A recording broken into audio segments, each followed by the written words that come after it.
만민이 기도하는 집이라 하셨기에 우리 믿음 안에서 한 가족임을 나타내는 이 중보기도가 살아있는 교회로 만들어야 할 것입니다. 주일학교도 여름 행사를 진행하고 있습니다. 우리 위하여 기도해 주시고요. 또 여름 휴가철입니다. 우리 휴가 기간 맞이하신 분들 휴가지에서 우리 안전하고 우리 행복한 시간들 가족들과 함께 만드시기를 바랍니다. 또 한편 코로나 때문에 움직이지 못하시는 분들도 계실 것입니다. 우리 계신 곳에서 잘 충전해 주시고요. 우리 또 코로나가 확산되는 가운데 있습니다. 우리 중증 환자로 가는 것을 예방하기 위해서 권고받으신 분들 아마 4차 접종 잘 받으셔야 하겠습니다. 저희 아이 막내 아이도 내일부터 유격 훈련이 있다고 했는데 오늘 거기 확진자가 나왔대요. 그래서 어떻게 될지 모르겠다고 제가 그랬어요. 확진자가 나와도 할 거다. 그러니까 할 거를 생각해라. 안 할 걸 기대하지 말고 할 거를 생각하고 준비하고 있어라. 그러고 왔더니 막 저렇게 이모티콘을 이렇게 안 좋은 걸로 막 보냈더라고요. 그래서 가서 입에 잘 들여 그리고 저도 왔거든요. 우리 코로나가 드러나고 있는데요. 우리 개인 수칙들 잘 지키시고 우리 당분간 예배 시에도 되도록이면 우리 지금 좀 붙어 계신데 다음 주부터 좀 떨어져 한 1m 정도씩은 우리 2칸씩 좀 떨어져서 앉아서 다시 한번 예전의 모습대로 좀 예배를 드려야 할 것 같습니다. 우리 먼저 좀 실내에서 모이는 분들 좀 조심하실 것 같습니다. 자, 오늘 골로새서 말씀입니다. 골로새서는 바울이 죽기 전에 감옥에서 쓴 옥중서신 가운데 일부죠. 옥중서신의 특성상 바울의 그 절절한 마음이 녹아 있습니다. 성도들을 사랑하는 마음, 그래서 어떻게 하면 한번 나가서 좀 보고 싶은 마음, 그리고 그곳에 있는 성도들이 신앙 안에서 살아가기를 바라는 마음이 곳곳에 녹아들어 있습니다. 바울은 자기는 갇혀 있지만 골로새 교회의 성도들이 무엇보다 두려워하지 않고 주 안에서 담대하게 신앙생활하기를 바랍니다. 특히 골로새의 중심은 오직 예수, 오직 그리스도 중심입니다. 오직 예수 안에서 살아가라라는 것이죠. 바울은 자신의 인생이 마지막을 향해 다가가는 순간에서도 또 자신의 앞날이 어떻게 될지 모르는 불확실한 가운데에서도 오직 예수, 오직 믿음, 오직 은혜의 복음을 붙잡고 가르치고 전달하고 있습니다. 우리 1장을 지나서 2장에 오면 바울은 골로새 교회 교인들이 오직 예수 안에서 자라가기를 원합니다. 또한 예전의 모습, 예수님을 만나기 이전의 모습으로 돌아가지 않고 예수의 은혜에 붙들려 영적인 은혜의 할례를 받은 사람답게 살아가기를 원합니다. 우리는 오늘 그 바울이 전하는 하나님의 말씀을 통하여서 귀를 기울이며 나도 나에게 주시는 하나님의 좀 음성을 듣는 시간을 갖고자 합니다. 우리가 읽진 않았지만 5절에 보면 이렇게 나와 있습니다. 이는 내가 육신으로는 떠나 있다. 감옥에 있기 때문에 너와 만날 수는 없다. 그러나 심령으로는 너희와 함께 있다. 그렇기 때문에 너희가 끝까지 믿음 안에서 질서 있게 행하기를 원하고 그리스도를 믿는 너희의 믿음이 굳건한 것을 내가 기쁘게 바라보고 있다. 우리 앞으로 믿음 생활 끝까지 잘 감당하자 라고 하는 말씀을 따와서 제가 질서 있게 행하는 믿음이라고 제목을 한번 정해 보았습니다. 그러면 오직 예수님의 말씀을 따르는 믿음, 그와 함께 영광의 기쁨을 바라보는 믿음, 주님을 따르는 믿음이 되기 위해서 질서 있게 행하라고 우리에게 가르치고 계신데, 그러면 우리가 하나님의 은혜 안에서 질서 있게 행하기 위해서 어떤 믿음 생활을 해야 할까? 본문이 우리에게 무엇이라고 있을까? 잠시 한번 살펴보면서 은혜를 나누고자 합니다. 우리 첫 번째, 질서 있게 행하는 믿음은 다시 한번 예수 안에서 행하는 믿음인 줄로 믿습니다. 예수 안에. 회람용 서신, 그러니까 교회를 위한 서신, 에베소서, 에베소서나 빌립보서도 마찬가지고 옥중 서신, 우리 골로새서 다 마찬가지죠. 내용들의 핵심이 뭐냐면 예수 안, 예수 안에 있다. 예수와 함께 있다. 그게 굉장히 강조합니다. 에베소서도 마찬가지고 오늘 골로새서도 마찬가지입니다. 우리 안에 계신 예수로 말미암아 예수 안에서 행하는 것, 예수 안에서 모든 문제를 해결하려고 하고 예수 안에서 모든 은혜의 지혜를 드러내는 믿음, 그 믿음으로 살아가는 것이 질서 있게 행하는 믿음이라고 우리에게 가르치고 있습니다. 예수 안에 있는다는 것, 예수 그리스도의 지혜를 받아 예수 그리스도의 방법대로, 예수 그리스도의 뜻대로, 예수 그리스도의 생각의 길대로 따라가는 것이죠. 내가 예수 안에 있다는 것을 드러내는 것입니다. 예수님 안에 있는 지혜를 나를 통해 나타나게 하는 것입니다. 결정적인 순간마다 예수님을 앞세우는 것입니다. 믿는 나를 통해 예수님이 나타나는 것이 내 안에 예수가 있다는 증거가 되기에 언제까지나 어떤 순간에나 우리 항상 내가 예수 안에 있다는 것을 드러내자는 것이죠. 여러분, 교회가 교회되고 성도가 성도될 수 있는 것, 바로 내가 예수 그리스도 안에 있을 때입니다. 그 안에서 내 생각을 정리하고 그 안에서 하나님의 은혜를 바라보고 내가 주님이 아니시고는 살아갈 수 없음을 고백하며 주 앞에 엎드리는 믿음의 마음, 그것이 바로 예수 안에서 살아가는 것이죠. 초대교회는 믿음의 질서가 제대로 잡혀져 있지 않았기 때문에 혼란스러운 일들이 많이 생겼습니다. 교인들이 쉽게 흔들렸습니다. 바울은 아마 이것을 제일 걱정한 것으로 보입니다. 실제로도 바울의 모든 서신들을 보면 바울이 떠난 이후에 생긴 교회의 문제들에 대해서 언급하고 있습니다. 저와 여러분들 늘 바울 서신을 보면서 이런 말씀들 많이 들었습니다. 그러게 잘 알고 계십니다. 그러게 바울은 내가 떠나 있지만, 육신으로는 떠나 있지만 너희 안에 예수 그리스도가 있기를 원한다. 예수 안에 있기를 원한다. 오직 예수 그리스도를 다시 한번 강조하고 있는 것이죠. 바울은 끝까지 영적인 책임감, 목양자의 마음을 갖고 예수 안에서 행하라 라고 권면합니다. 이렇게 질서 있는 믿음의 가장 첫 기본이 바로 믿음의 주여 온전케 하시는 예수 안에 있는 것입니다. 예수 안에 있다는 것은 말로만이 아니라 내 인격을 변화시키는 예수님의 능력 안에서 살아가라는 것입니다. 예수님께서 나를 변화시킬 것을 기대하며 예수 그리스도와 함께 동행하라는 것입니다.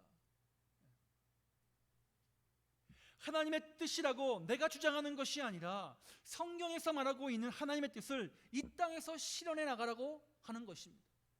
아버지의 뜻이 이루어지기를, 우리 주기도문 매번 외울 때마다 그 하늘의 뜻이, 하늘아버지의 뜻이 이 땅 가운데서 이루어지기를. 어떤 신학자는 교회 안에서 가장 무서운 사람이 하나님의 뜻을 강조하는 사람이라고 했습니다. 왜냐? 말로는 하나님의 뜻이지만 사실은 자기 뜻이기 때문에.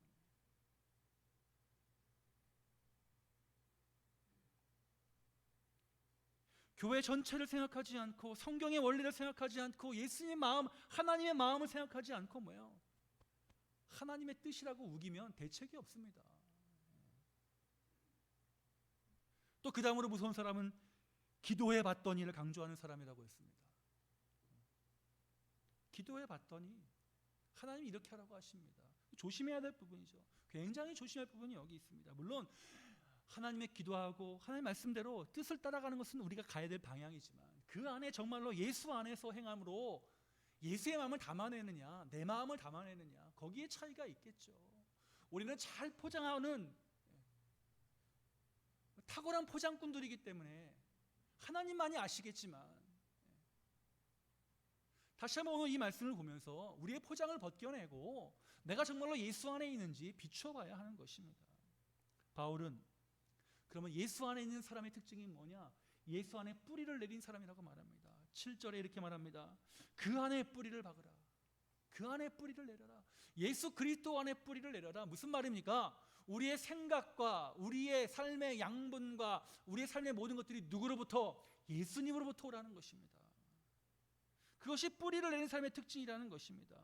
그래야 질서 있는 믿음의 삶을 살 수 있다는 것입니다. 예수 안에 내 생각의 뿌리가 연결되어 있어야 내 뜻이라고, 내 뜻을 하나님의 뜻이라고 착각하지 않을 수가 있는 것입니다.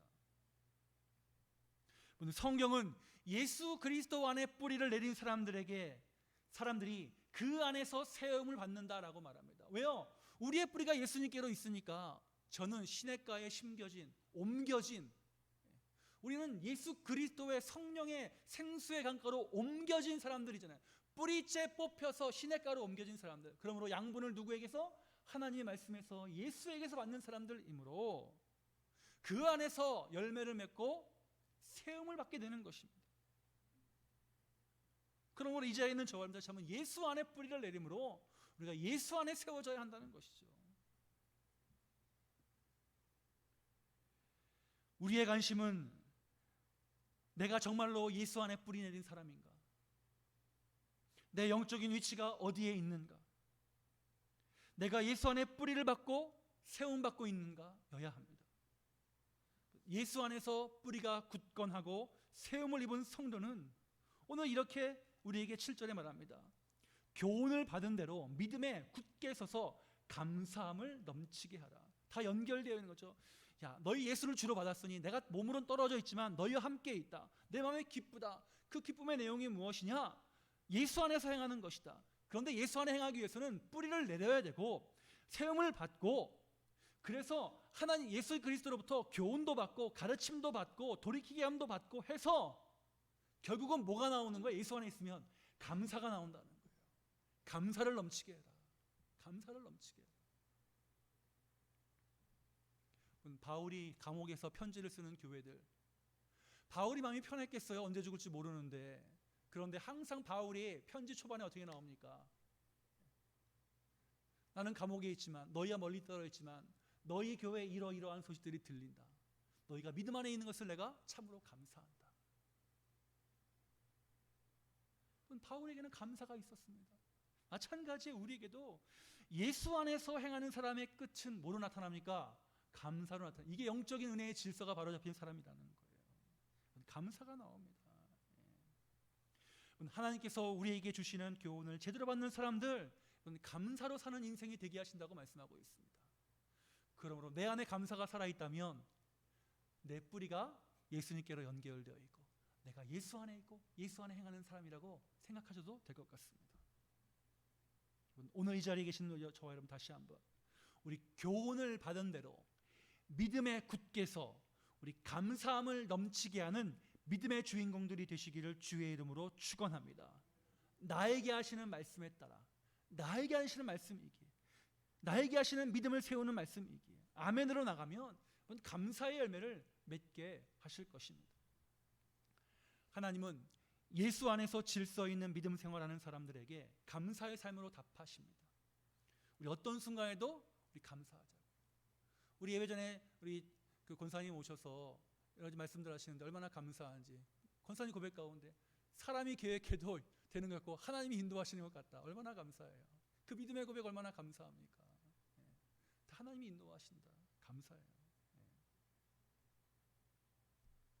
나에게 교훈하실 때 주님, 이것이 주의 뜻이라면 내가 가겠습니다. 예수 안에서 그런 결정을 하면 결국 그 결정이 내 삶의 어려움으로 올 수도 있고 곤란함으로 올 수도 있고, 반대로 더 축복으로 올 수도 있겠지만 그 모든 결과는 뭐로 나타나는 거예요? 하나님께 감사할 수 있다는 거예요. 내가 하는 것이 아니라 하나님이 하셨기에. 여러분, 우리 교회는 감사가 풍성한 교회이기 때문에 예수 안에서 바로 세워져가는 교회인 줄로 믿습니다. 성도는 오직 예수 안에 있을 때가 가장 안전한 것입니다. 우리 모두가 이번 주 우리 질서 있는 믿음을 위해 우리 예수 안에서 뿌리를 잘 내리고 그 안에서 양분을 공급받아 바르게 세움을 받음으로 우리 믿음에 굳게 서서 감사함을 넘치게 하는 한 주간을 만드시기를 주의 이름으로 축원합니다. 두 번째, 우리 질서 있게 행하는 성도는 세상에 사로잡히지 않는 성도입니다. 우리 계속해서 제 설교 가운데 이 말씀이 연결되어 나오는 것 같습니다. 자, 세상에 사로잡히지 말자. 세상에 사로잡히지 말자. 교회에 대할 이유는 뭐냐? 세상에 사로잡히지 않기 때문입니다. 세상에 사로잡힌 교회는 더 이상 빛과 소금 역할을 감당할 수 없는 것입니다. 자, 본문은 철학과 헛된 속임수에 사로잡힐까 주의하라 라고 이야기합니다. 2000년 전 지중해 지역 그리스 로마 문명 가운데 있는 사람들은 진리, 우리 눈에 보이지 않지만 우리 플라톤이 얘기한 어떤 이데아, 그런 세계가 있다는 것을 굳게 믿었습니다. 그렇기 때문에 누가 진리를 깨우쳤다, 또 나는 이렇게 생각한다 라고 하면 사람들이 굉장히 관심을 많이 갖고 그걸 듣고 싶어 했습니다. 그렇기 때문에 철학이 발달했죠. 그런데 한쪽으로는 발달했지만 한쪽으로는 뭐예요? 모든 사회에는 부작용도 생기니까 사람들을 현혹시키는 지식인들이 나타났습니다. 장사꾼들이 나타난 거예요, 한마디로. 그래서 자신의 지식을 자랑하면서 자신이 깨달았다고 하는 것들을 퍼뜨리고 다녔습니다. 순수하지 않은 마음으로 사람들에게 접근하는 것이죠. 이 사람들이 그 문화가 있으니까 그 문화권, 교회가 그 문화권 안에 있으니까 그 교회 안에도 영향을 끼칩니다. 교회 안에 물론 복음을 전한다고 들어오죠. 하나님 말씀을 깨달았다고, 내가 깨달은 말씀을 증거하겠다고 들어오죠. 그렇지만 우리가 알고 있듯이 순수하지 않은 마음으로 교회에 들어온 사람들이 많이 있었습니다. 사람들이 진리에 관한 문제에 관심을 갖고 예수 안에서 진리를 발견하니 그 예수를 통해 사람들을 이용하려고 하는 사람들이 교회로 들어오기 시작했습니다. 그래서 바울은 그 흐름을 따라가지 마라. 그 사람들에게 사로잡히지 마라.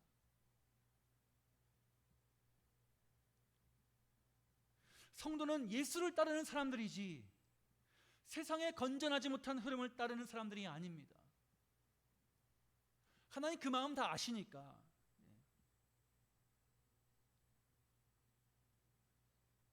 정말로 우리 안에 하나님에 대한 마음이 있는가 없는가 다 알고 계시니까.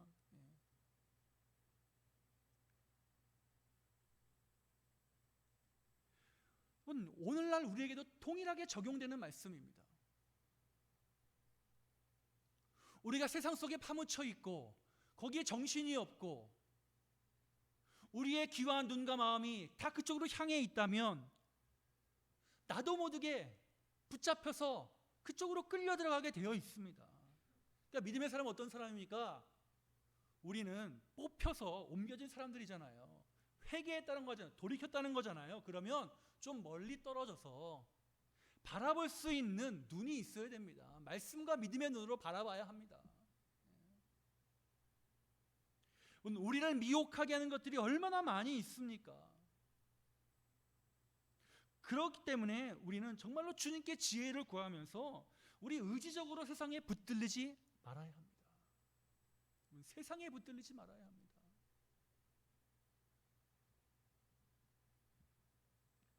바울이 세상에 붙들리지 말라는 강조에 골로새를 사랑하는 목양자의 마음이 담겨 있는 것이죠.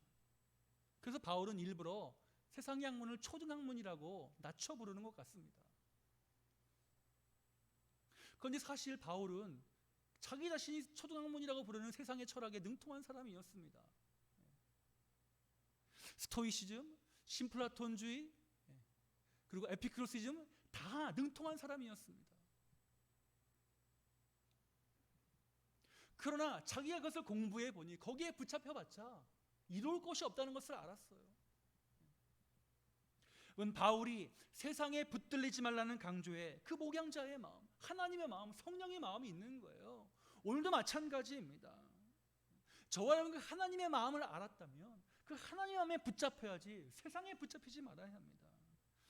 교회가, 성도가 세상의 흐름에 아무런 비판 없이 받아들인다면 부작용이 나타나게 되어 있습니다.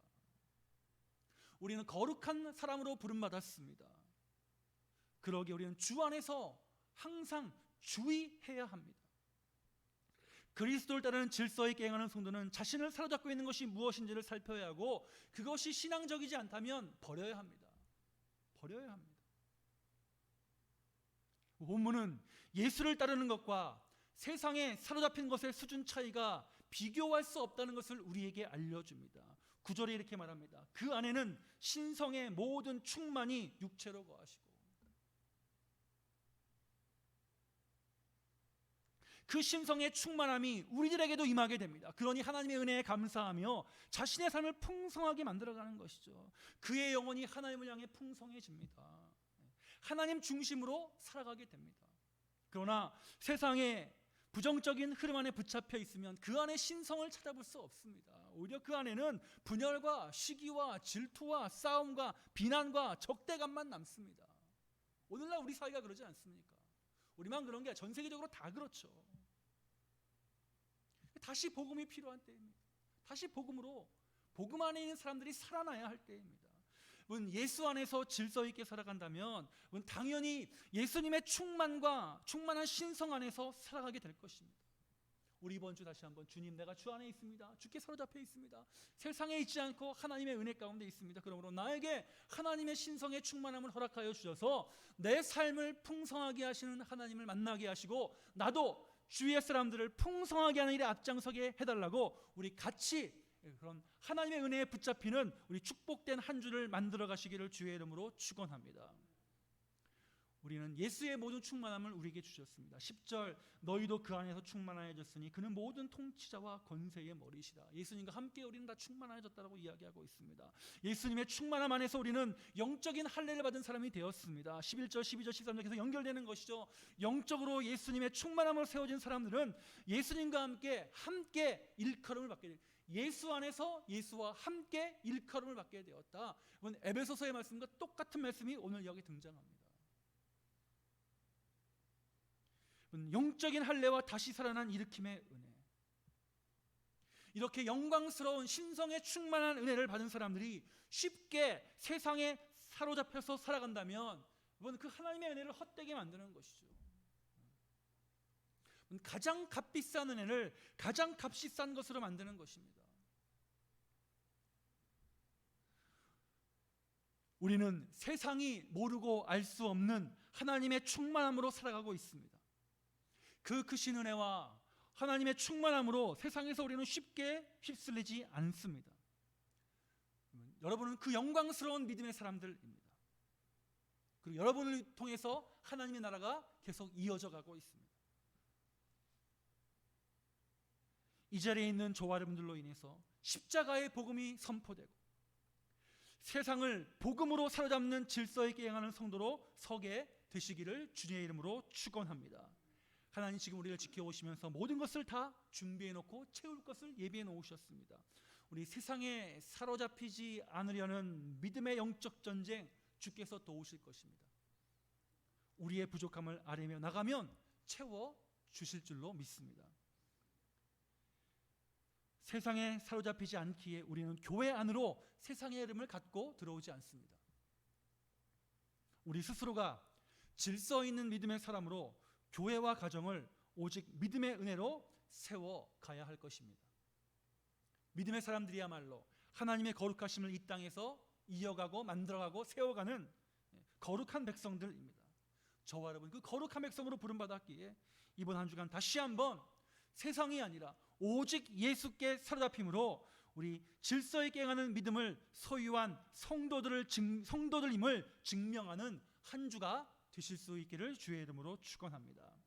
마지막 세 번째, 질서 있게 행하는 믿음의 성도는 영적으로 날마다 자라가는 성도입니다. 영적으로 자라가는 것.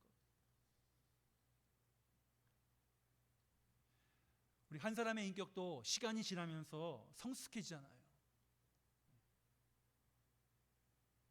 얼굴을 보면 그 인격과 삶을 유추해 볼 수 있습니다. 신앙의 인격도 마찬가지죠. 젊은 사람들은 젊은 사람들의 아름다움이 있습니다. 그러나 우리 중년과 노년의 분들은 중년과 노년의 아름다움이 있습니다. 드러나잖아요. 그 내면이 나타나지 않습니까? 말과 생각과 행동과 얼굴을 통해 드러납니다. 신앙의 인격도 마찬가지예요.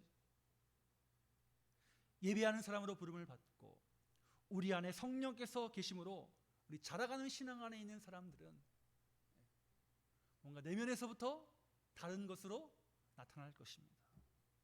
우리 안에 이런 영적 질서가 잡혀 있으면 우리의 내면과 우리의 믿음은 예수께서 오시는 그날까지 계속 자랄 것입니다.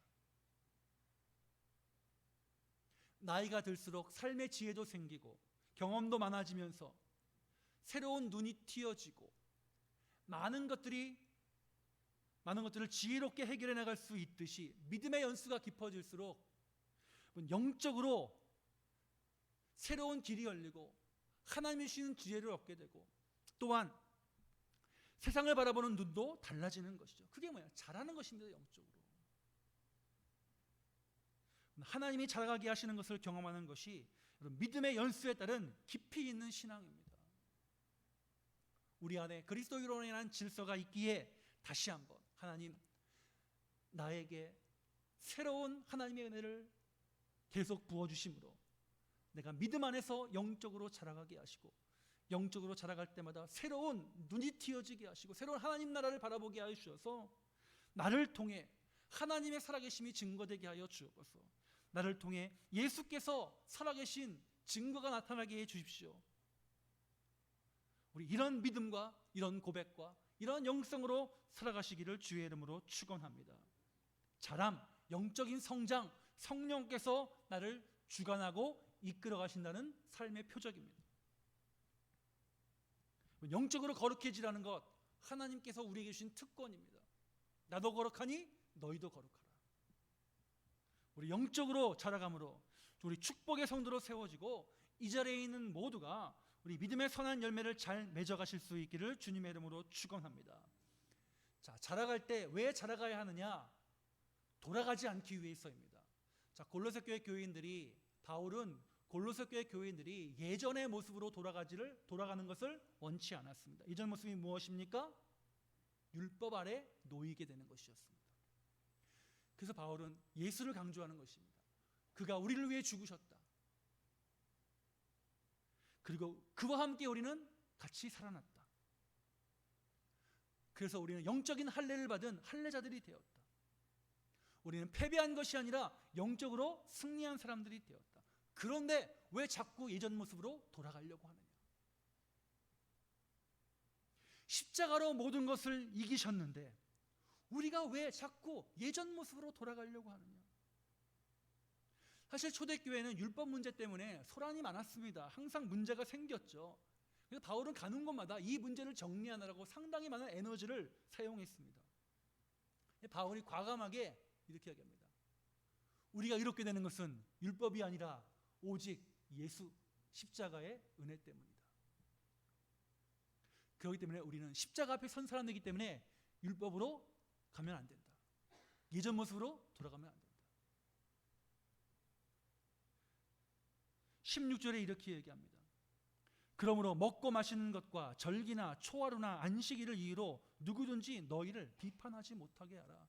야, 우리가 예수 그리스도의 은혜로 모든 것을 다 통과하고 하나님의 은혜를 입었는데 하나님과 함께 죽고 일으키심을 받아 하늘 보좌 앞에 앉았는데 아직까지 먹는 문제, 날의 문제, 뭐 지키는 문제, 그런 것을 가지고 율법적인 문제로 인해서 너희를 비난하지 못하게 만들라 라고 이야기하는 거죠.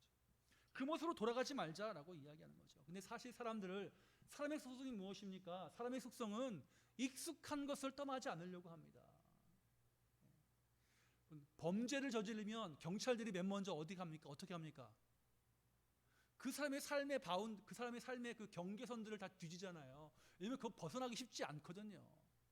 그 안에 다 그가 많이 갔던 길, 많이 방문했던 곳, 거기 다 쫓아다닙니다. 그게 사람의 습성이에요. 우리도 마찬가지예요. 자꾸 예전 모습으로 돌아가려고 하는 것들이 많아요. 우리 하나님의 은혜가 떨어지면 어떻게 합니까? 자꾸 우리 죄된 속성들이 나타나잖아요. 옛날 모습으로 돌아가려고 하잖아요. 그래서 바울이 과감하게 골로새 교회 교인들에게 도전하는 거예요. 율법은 너희를 의롭게 만들지 못한다. 굉장히 도전적인 말이죠. 당시 분위기로 보면 너희 율법 붙들지 말고 신앙과 믿음의 머리 대신 예수를 붙들어라. 그래야 우리가 예전 모습으로 돌아가지 않는다. 오직 예수다. 아주 강하게 바울이 이야기하는 거죠. 본질을 붙잡으라 라고 이야기하는 것입니다. 영적으로 자라간다는 것이 무엇입니까? 본질을 붙잡고 자라감으로 말미암아 다시 예전처럼 떨어지지 않는 거잖아요. 성장하면 떨어지지 않잖아요.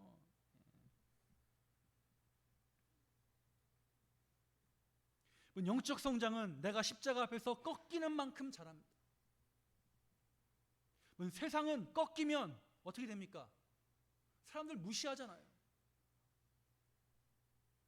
나조차도 좀 뒤로 움츠러들게 되잖아요.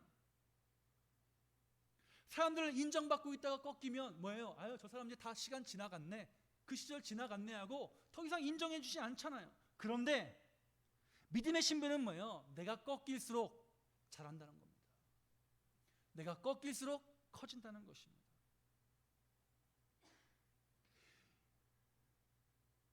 예수 그리스도로 나를 채우면 그 안에 내가 있을 자리가 없어지기 때문에 작아지는 것 같아요. 그러나 그것이 가장 커지는 길이라는 것입니다.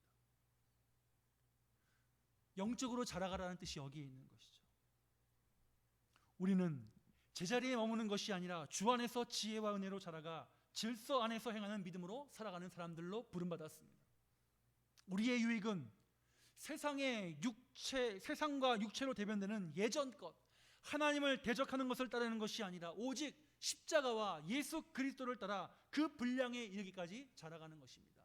우리 예전으로 돌아가면 안 됩니다. 떨어지면 안 됩니다. 그럼 이번 다시 한번 믿음 안에서 질서 있게 하기 위해서 영적으로 자라가는 자리 가운데 있기 위해 여러분 정말 열심을 다하고 마음을 다하고 정성을 다하고 뜻을 다하는 자리로 나아갈 수 있기를 주의 이름으로 축원합니다. 무엇보다 그러기 위해서 여러분 십자가의 은혜를 바라보십시오. 십자가 앞으로 나오십시오. 그 앞에 무릎 꿇으십시오. 십자가를 붙드십시오. 우리 비우고 그 안에서 나를 비우고 꺾는 우리 그 믿음으로 살아가면 주께서 그 비우는 만큼 꺾는 만큼 그 자리로 들어와 여러분을 더욱더 풍성하게 해 주실 줄로 믿습니다.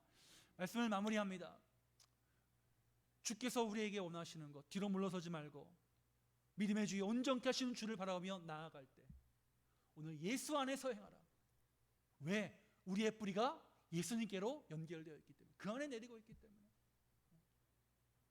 또 성경은 우리에게 하나님의 은혜 가운데 있기 때문에 세상에 사로잡히지 말고 오직 예수의 은혜에 사로잡혀 있으라 라고 말합니다. 그리고 예수의 은혜에 사로잡힌 사람들은 영적으로 돌이키는 것이 아니라, 돌아가는 것이 아니라 날마다 자라는 성도임을 알아. 이번 한 주간 다시 한번 하나님의 은혜의 질서 아래서 우리 마음껏 믿음 안에 살아가시는 우리 축복의 성도들이 되시기를 주의 이름으로 축원합니다. 은혜와 사랑해 주님 감사합니다. 오늘 골로새서 말씀을 통하여서 육신으로는 떠나 있으나 심령으로는 함께 있는 위대한 목양자의 마음을 바라보고 그 안에 계신 성령 하나님의 마음을 바라보게 됩니다. 아버지 하나님, 우리도 오늘 말씀과 같이 예수 안에서 세상에 사로잡히지 않고 영적으로 자라가는 자리에 있게 하여 주셔서 하나님 보시기에 기쁨이 되고 세상의 기쁨이 되는, 그리하여 소금과 빛의 역할을 감당하는 축복의 한 주가 되게 하여 주옵소서. 감사드리며 우리 구주 예수 그리스도의 이름으로 기도합니다. 아멘.